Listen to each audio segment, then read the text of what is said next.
The scene was chaotic, filled with screams and panic.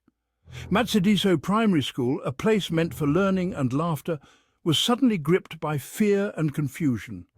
At the center of it all was Pastor Mboro, better known as Pastor Mboro, a controversial figure in South Africa, known for his dramatic and often divisive actions.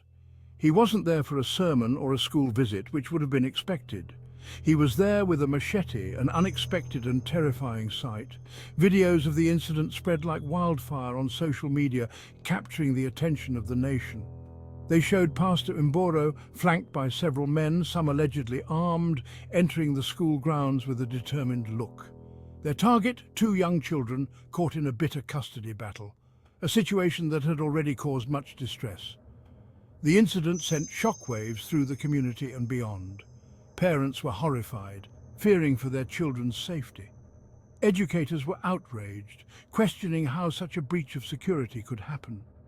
How could a place of learning become a stage for such aggression, especially from someone claiming to be a man of God?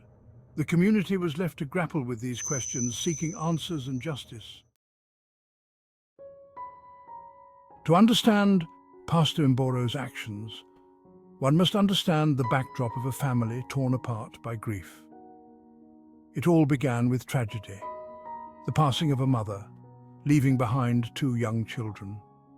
Their father, seeking to take custody, clashed with their grandmother, who had been caring for them.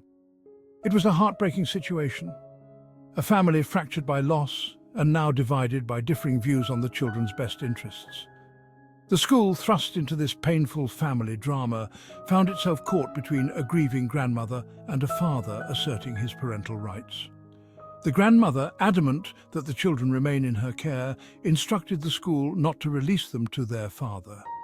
It was a recipe for disaster, a powder keg of emotions waiting for a spark. Enter Pastor Mboro.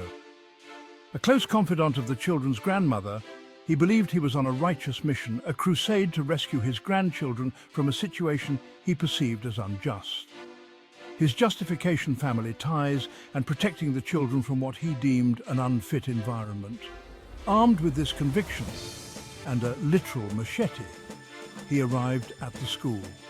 His actions, he argued, were not those of an aggressor, but of a protector, a shepherd fighting for his flock. He saw himself as a warrior for justice, a man of God taking matters into his own hands. The public was having none of it.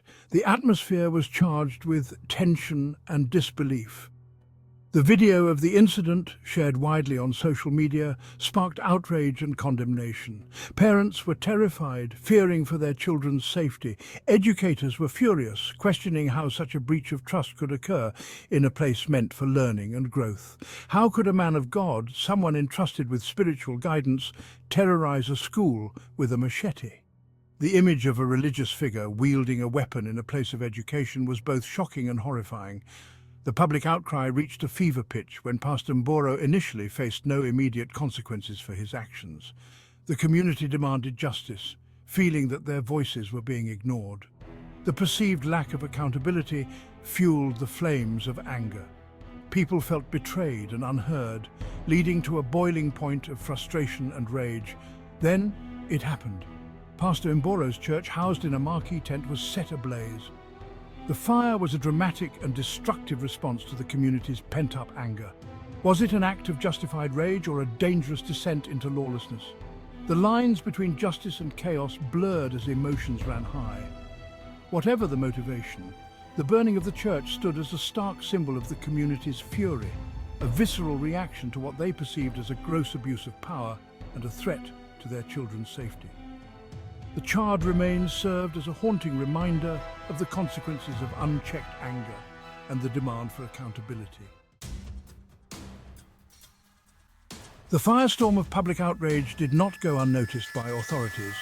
The streets were filled with angry protesters, their voices echoing through the city, demanding justice and accountability. Pastor Mboro, along with several individuals who accompanied him to the school, was arrested. The scene was chaotic as police moved in to restore order, leading away those responsible for the disruption. They faced a slew of charges: intimidation, public violence, malicious damage to property. The courtroom was packed, the air thick with tension as the charges were read out. The message was clear. No one, not even a pastor, was above the law. The legal system was determined to show that such actions would not be tolerated. South African Education Minister Siviwe Gwarube issued a scathing condemnation, her words echoing the sentiments of a nation. She spoke with conviction, her voice unwavering as she addressed the media. Schools, she emphasized, are sanctuaries for learning, safe havens for children, not battlegrounds for personal vendettas. The safety and well-being of students must always come first. The Gauteng Education Mek Matomochiloane joined the chorus of condemnation, emphasizing the need to protect the well-being of learners and educators. His words reinforced the government's stance on maintaining peace and safety in educational environments. The incident prompted a national conversation about school safety, the role of religious leaders, and the urgent need to find peaceful resolutions to custody disputes. It sparked debates and discussions across various platforms, highlighting the importance of addressing these issues head-on. The Machete incident at Matsediso Primary School left an indelible mark on the community. The images of that day were seared into the collective memory, a stark reminder of the fragility of peace and the vulnerability of children. In the wake of the incident, security measures at schools were reassessed and in some cases enhanced. The incident served as a wake-up call, a reminder that even seemingly safe spaces could be breached. But, the scars ran deeper than security checkpoints and heightened vigilance.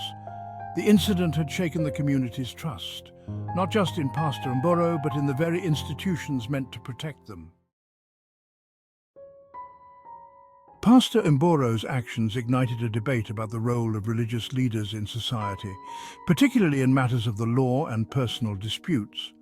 While many acknowledged the positive influence of faith and the guidance provided by spiritual leaders, the incident raised uncomfortable questions about boundaries and accountability. When does religious conviction transform into dangerous vigilantism? Where do we draw the line between spiritual guidance and reckless interference? The incident forced a reckoning, a reassessment of the immense power and influence wielded by religious figures and the potential consequences when that power goes unchecked. At the heart of the Machete incident lay a custody battle, a painful reminder of the complexities of family dynamics, especially in the wake of loss. The incident underscored the need for systems that prioritize the well-being of children caught in such disputes. Mediation, counseling, and legal avenues exist to help families navigate these challenging situations. Violence, intimidation, and self-serving interventions have no place in these delicate matters. The children, often the most vulnerable parties in custody disputes, deserve the opportunity to heal and thrive in safe, loving environments. The Machete incident at Matsediso Primary School stands as a stark reminder of the consequences of unchecked anger, misguided righteousness, and the urgent need for peaceful conflict resolution. It is a cautionary tale, a story that should never be repeated.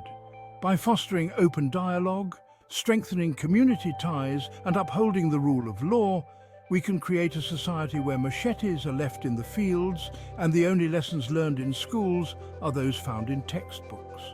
The children of South Africa, and indeed the world, deserve nothing less.